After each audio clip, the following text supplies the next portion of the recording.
Hello students, आज मैं आपके सामने लेकर आया हूँ प्रतिरोधों का संयोजन, जिससे रिलेटेड मैं आपको न्यूमेरिकल करवाने वाला हूँ। ठीक है, इससे रिलेटेड यानी श्रेणी क्रम और समांतर क्रम का डेरिवेशन मैंने आपको लास्ट वीडियो में करवाया था, जिसका लिंक मैं आपको डिस्क्रिप्शन बॉक्स में दे दूँगा। उस लिंक के थ्रू आप उस डेरिवेशंस को सीख सकते हैं। ठीक है, तो यहाँ पे मैंने आज कुछ क्वेश्चंस दिए हुए हैं जिसमें जो कि श्रेणी क्रम और समांतर क्रम दोनों से रिलेटेड हैं। ठीक है, तो कैसे पहचानेंगे हम कि कोई प्रतिरोध श्रेणी क्रम में है या समांतर क्रम में है, कैसे जुड़ा, वो सब चीज़ें हम यहाँ पे आके आज सीखेंगे। ठीक है स्टूडेंट्स, तो अब हम सीखते हैं कि क्वेश्चन नंबर 1 से लेकर क्वेश्चन नंबर 6 तक के हम क्वेश्चंस यहाँ पे सॉल्व करेंगे और उसके बाद हम इसमें देखेंगे कैसे हम क्वेश्चंस को सॉल्व करते हैं। तो फर्स्ट क्वेश्चन है हमारे पास, जिसमें 2 ओम, 3 ओम और 4 ओम के प्रतिरोध जुड़े हुए हैं, जिसमें हमें ए और बी के बीच तुल्य प्रतिरोध ज्ञात करना है। तो कैसे पहचानेंगे हम कि कोई प्रतिरोध श्रेणी क्रम में जुड़ा हुआ है या समांतर क्रम में जुड़ा हुआ है? तो उसको पहचानने के लिए हमारे पास तरीका है कि हम ढूंढते हैं कि ए से बी तक जाने का कितने रास्ते हैं हमारे पास। जैसे हम यहाँ पे अगर देख रहे हैं, तो अगर हमें ए से बी तक पहुँचना हो तो हमारे पास एक सीधा सीधा रास्ता है। ठीक है, यानी एक सिंगल रास्ता है। ठीक, जब हमारे पास एक सिंगल रास्ता होगा तो एक सिंगल रास्ते में हमारे पास कितने लोग मिल रहे हैं? 3 लोग मिल रहे हैं। 2 ओम का प्रतिरोध, 3 ओम का प्रतिरोध और 4 ओम का प्रतिरोध। तो एक सिंगल रास्ते में जितने भी लोग मिलेंगे हमसे, वो सारे किस में होंगे? श्रेणी क्रम में। तो इसलिए मैंने लिखा है कि 2 ओम, 3 ओम, 4 ओम श्रेणी क्रम में है। ठीक है, और उनका तुल्य प्रतिरोध हो गया। श्रेणी क्रम का फॉर्मूला क्या होता है? R is equal to R1 plus R2 plus R3, और इसको हमने तीनों को ऐड कर दिया और ये हमारा आंसर आ गया। ठीक है, 9 ओम। ठीक है स्टूडेंट्स, नेक्स्ट क्वेश्चन की बात करते हैं।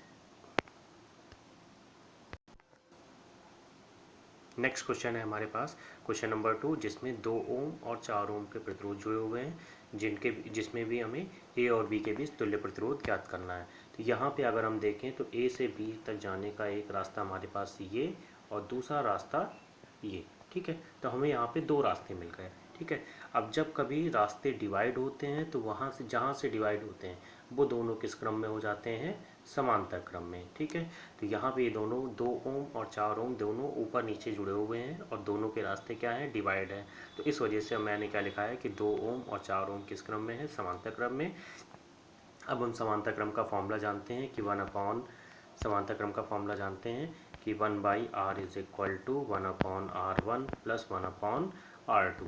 ठीक है, ये फॉर्मूला कैसे आता है इसका लिंक मैं डिस्क्रिप्शन बॉक्स में डाल चुका हूँ। ठीक है, जिसे आप उस लिंक के थ्रू वीडियो देख के समझ सकते हैं। ठीक है, तो इस फॉर्मूले से 1/2 प्लस 1/4, और इस फॉर्मूले से हमें 2 और 4 का जब हम एलसीएम लेते हैं तो 2 और 4 का एलसीएम लेने पे क्या आता है? 4, जिसको हम 2 से जब काटते हैं तो 2 2 जा 4, यानी 2 दूनी 4, ऊपर 2 लिखा हमने, और 4 एकम 4 तो 1 लिखा हमने। तो ये हमें क्या मिल गया? 4, 2 और 1 को जब हम जोड़ते हैं तो हमें वैल्यू क्या मिलती है? 1/r is equal to 3/4। ठीक है, ये 1/r की वैल्यू मिलती है। जब हम इसको पलटते हैं तो पलटने पे ये वैल्यू मिल जाती है r इज इक्वल टू 4/3 ओम। ठीक है, तो ये हमारा इसका आंसर हो जाता है। आगे बात करते हैं हम नेक्स्ट क्वेश्चन की। हाँ तो स्टूडेंट, ये हमारे पास नेक्स्ट क्वेश्चन है। नेक्स्ट क्वेश्चन जिसमें हमने 2 ओम, 3 ओम और 6 ओम के प्रतिरोधों को जोड़ा है, और इसमें भी हमें ए और बी के बीच तुल्य प्रतिरोध ज्ञात करना है। ठीक है स्टूडेंट्स, तो अब हम यहाँ पे फिर से बात करें, फिर से हम देखते हैं कि इसमें ए से बी तक जाने के हमारे पास कितने रास्ते हैं। तो अब हम यहाँ देखते हैं कि ए से पहले यहाँ तक तो हम एक सीधे सीधे रास्ते में गए, और उसके बाद जैसे ही आगे बढ़े तो हमें फिर यहाँ पे 2 रास्ते मिल गए। ठीक है, तो जहाँ से हमारे रास्ते डिवाइड हुए यानी 3 ओम और 6 ओम, ठीक है, वो दोनों किस क्रम में हो गए? समांतर क्रम में। ठीक है, तो इनको पहले हम सॉल्व कर लेते हैं। तो 3 ओम और 6 ओम समांतर क्रम में है। समांतर क्रम का फॉर्मूला क्या होता है? 1/r is equal to 1/r1 plus 1/r2। ठीक है, तो इसको हमने इन दोनों का तुल्य प्रतिरोध हमने मान लिया कि इन दोनों का जो तुल्य प्रतिरोध है वो कितना है? R1 है। मतलब इन दोनों की जो एक सिंगल वैल्यू हमारे पास आ रही है वो कितनी आ रही है? R1 आ रही है। उसकी वैल्यू हमने निकाल ली, 1/r1 is equal to 1/3 plus 1/6, और 3 और 6 का जब हम एलसीएम लेते हैं तो आता है कितना? 6 ओम।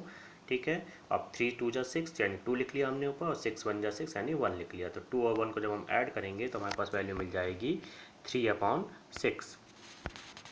3/6, तो यहाँ से 3 2 जा 6 यानी कि वैल्यू क्या आई? 1/r1 इज इक्वल टू 1/2, और जब हम इसको पलट देते हैं तो R1 की वैल्यू हमारे पास क्या आ जाती है 2 ओम। ठीक है, अब ये जो 2 ओम है ये किसकी वैल्यू आई R1, यानी इस पूरे बॉक्स को सॉल्व करने पर आया है हमारा 2 ओम। ठीक है, अब ये जो R1 है ये इस 2 ओम के साथ एक सिंगल वैल्यू में आ गया है, यानी अब अगर हम इसके डायग्राम को देखें तो इसका डायग्राम कुछ कैसे हो जाएगा स्टूडेंट्स, इस तरह से, यानी 2 ओम और दूसरा R1। ठीक है, अब ये क्या है, एक सिंगल रास्ता है, सिंगल रास्ता यानी दोनों किस क्रम में हो गए, श्रेणी क्रम में। तो 2 ओम और R1 दोनों किस क्रम में है, श्रेणी क्रम। अब तुल्य प्रतिरोध क्या हो जाएगा, R is equal to R1 plus 2, यानी R1 की वैल्यू कितनी थी 2 और 2 दोनों ऐड हो गए, कितने आ गए 4 ओम। तो ये हमारे पास इसका आंसर हो गया। ठीक है, आगे आते हैं नेक्स्ट क्वेश्चन।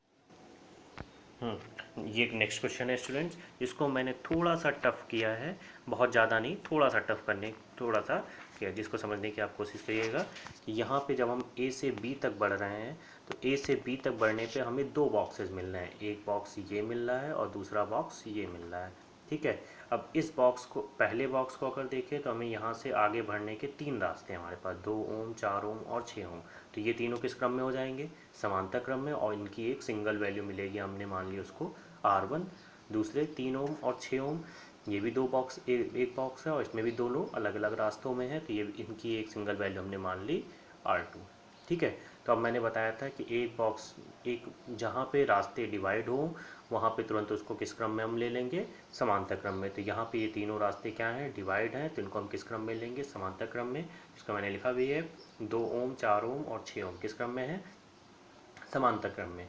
तो 1 upon R1 is equal to 1/2 plus 1/4 plus 1/6, और इन तीनों का जब हम एलसीएम लेते हैं तो एलसीएम लेने पे हमें वैल्यू क्या मिल जाती है, 2 और 4 और 6 का जब हम एलसीएम लेते हैं तो 2 2 जा 4 3 जा 12 हमें वैल्यू मिल जाती है। तो 2 6 जा 12, 4 3 जा 12 और 6 2 जा 12, जिसको हमने लिख दिया 6 + 3 + 2 यानी 11/12। और जब हम इसको पलटते हैं तो वैल्यू हमें क्या मिल जाती है, R1 इज इक्वल टू 12/11 ओम। फिर नेक्स्ट बॉक्स की बात करते हैं तो 3 ओम और 6 ओम है, वो भी किस क्रम में हो जाएंगे, समांतर क्रम में। तो इसकी वैल्यू हमने क्या मानी थी, R2। ठीक है, तो अब हम इसको ले लेते हैं, 1/R2 is equal to 1/3 plus 1/6। 3 और 6 का फिर से हम एलसीएम लेंगे तो कितना आ जाएगा, 6 ओम, तो 3 2 जा 6 और 6 1 जा 6। तो 1/R2 इज इक्वल टू 3/6 आया, जिसको हम कैंसिल करते हैं तो R2 की वैल्यू हमें मिल जाती है 2 ओम। अब R1 और R2 को अगर हम देखें तो अब इसकी वैल्यू हमें एक वैल्यू मिल गई R1 पहले बॉक्स की और दूसरे बॉक्स की R2। ठीक है, तो अब हम देखें तो ये R1 और R2 एक दोनों सिंगल वैल्यू है। अब हमें A से B तक जाने का एक सिंगल रास्ता मिलता है, जिस कारण ये दोनों किस क्रम में हो जाते हैं, श्रेणी क्रम में। इस वजह से हम यहाँ पे फॉर्मूला लगाते हैं, अब R is equal to R1 plus R2। अब R1 की वैल्यू हमारे पास कितनी थी, 12/11 ओम, और R2 की वैल्यू कितनी थी, 2 ओम। दोनों को रखा हमने और एलसीएम लेके जब हम सॉल्व करते हैं तो यहाँ पे हमें आंसर मिल जाता है 34/11 ओम। ठीक है, तो यहाँ पे हमें रेजिस्टेंस के, यानी जब हम प्रतिरोधों का संयोजन करते हैं तो वहाँ पे हमें यही ध्यान रखना होता है कि जैसे ही क्वेश्चन बड़ा होता जाता है हम वहाँ पे उनके अलग अलग टुकड़े कर लेते हैं और हर टुकड़ों को, छोटे छोटे टुकड़ों को सॉल्व करते जाते हैं, और फिर बाद में जब एक एक सिंगल वैल्यू मिलती जाती है तो हम उनको एक क्रम में, जिस क्रम में भी हमें दिखे उस क्रम में हम उसको ऐड कर लेते हैं। ठीक है, आगे बढ़ते हैं। हाँ, नेक्स्ट क्वेश्चन की तरफ बढ़ते हैं स्टूडेंट्स। तो ये 4th क्वेश्चन, 4 क्वेश्चन मैंने आपको करवाए हैं, बाकी के 2 क्वेश्चंस जो हैं आपको होमवर्क में हैं, जो कि आपको करने हैं अपने खुद से, और जो इसका आंसर है आप मुझे कमेंट सेक्शन में कमेंट कर सकते हैं। ठीक है, तो इसमें मैं आपको हिंट देता हूँ कि अब इसमें भी ए और बी के बीच तुल्य प्रतिरोध ज्ञात करना है 5th नंबर क्वेश्चन में। तो ए और बी के बीच तुल्य प्रतिरोध ज्ञात करने के लिए हम कैसे तुल्य प्रतिरोध ज्ञात करेंगे, तो ए से बी तक जाने का एक रास्ते कौन कौन से हमारे पास, तो ए से बी तक जाने का एक रास्ता हमारे पास ये है स्टूडेंट्स, और दूसरा रास्ता ए से बी तक जाने का ये है। ठीक है, अब मैंने क्या बताया था कि जैसे ही रास्ते बढ़ जाते हैं वो दोनों किस क्रम में हो जाते हैं, समांतर क्रम में। लेकिन अब यहाँ पे एक चीज़ और ध्यान देनी है कि 2 ओम, एक रास्ते में 2 लोग आ गए हैं, 2 ओम और 4 ओम। ठीक है, तो यहाँ पे ये दोनों किस क्रम में हो जाएंगे, ये 2 ओम और 4 ओम किस क्रम में हो जाएंगे, श्रेणी क्रम में। फिर जो वैल्यू आएगी इसकी एक सिंगल वैल्यू, वो इस 6 ओम के साथ किस क्रम में हो जाएगी, समांतर क्रम में। ठीक है, तो ये हमें इस तरह से इसको सॉल्व करना है और आपको इसको सॉल्व करके बताना है। ठीक है। इस क्वेश्चन में मैं वैल्यू लिखना भूल गया हूँ, तो मैं यहाँ पे लिख देता हूँ वैल्यू इसकी 2 ओम, 4 ओम, 6 ओम और यहाँ पे भी वैल्यू 6 ओम। ठीक है स्टूडेंट्स, तो ये इसकी वैल्यू है और इनका आपको तुल्य प्रतिरोध ज्ञात करना है। ठीक है, थैंक यू क्लास।